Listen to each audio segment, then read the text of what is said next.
Hello everyone's. What is sentence?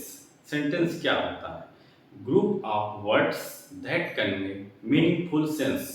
मतलब शब्दों का समूह जिसका कुछ मीनिंग निकले, वही सेंटेंस होता है। ये सिर्फ नहीं कि शब्दों के समूह, लेकिन अब शब्दों के समूह के साथ ऐसा भी टर्म होना चाहिए, शब्द होना चाहिए जिसका कुछ मीनिंग भी निकले। अब इसके पार्ट्स भी होते हैं। जैसे इसमें क्या है, the sentence part, two main part, subject होता है, प्रेडिकेट होता है। जैसे नाउन और प्रोनाउन ये सब्जेक्ट के रूप में जनरली यूज किए जाते हैं। नाउन में जैसे नाम आ सकता है आपका, जैसे राम हो गया, श्याम हो गया, राज हो गए, ये सब क्या है, नाउन है। और प्रोनाउन में आई, वी, यू, दे का भी यूज कर सकते हैं, ही का भी यूज कर सकते हैं। अब जैसे सब्जेक्ट क्या होता है, the subject is the persons or things we speak about.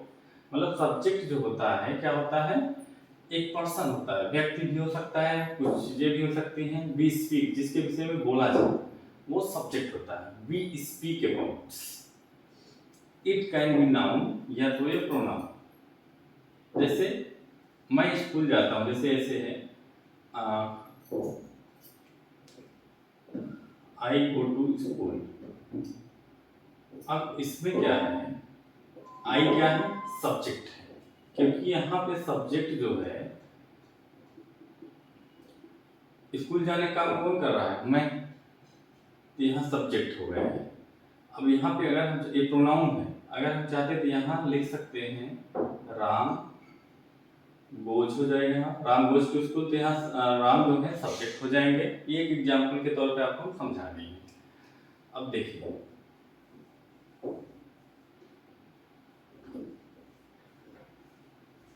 What predicate क्या आता है, what is side about subject, मतलब क्या कहा गया सब्जेक्ट के विषय में, वो हमारा प्रेडिकेट होता है। जैसे क्या है, एग्जाम्पल्स में, the girl solve the puzzle. यहाँ पे गर्ल्स क्या है, हमारे सब्जेक्ट हैं, सब्जेक्ट। और सॉल्व द पजल जो है हमारा, वो प्रेडिकेट है, प्रेडिकेट।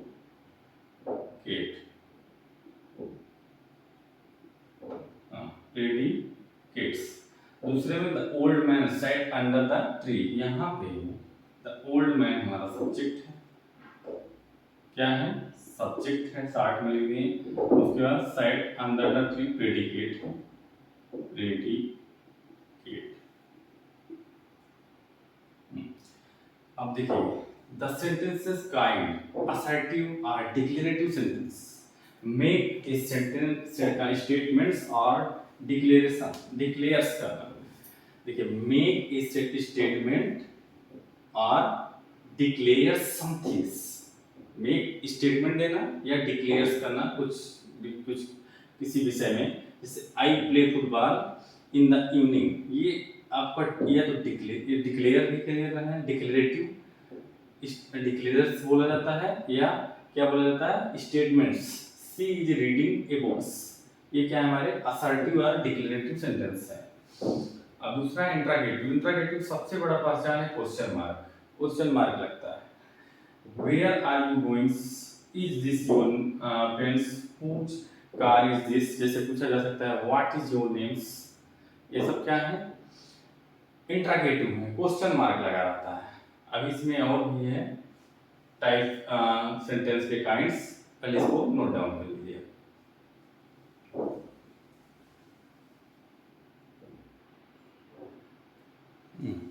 अब देखिए, काइंड ऑफ सेंटेंसेस में इंपरेटिव सेंटेंस बचा हुआ है।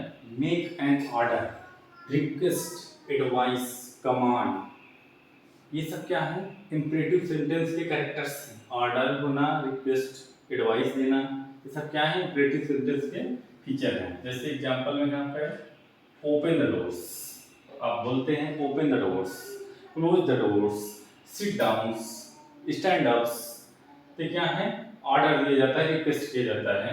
ये एग्जांपल्स थे किसके, इंपरेटिव सेंटेंस के। अब एक्सक्लेमेटरी सेंटेंस तो आप देख के, साइन देख के बता दीजिए एक्सक्लेमेटरी सेंटेंस है। लास्ट में साइन लगा रहता है, एक लाइन के नीचे पॉइंट्स।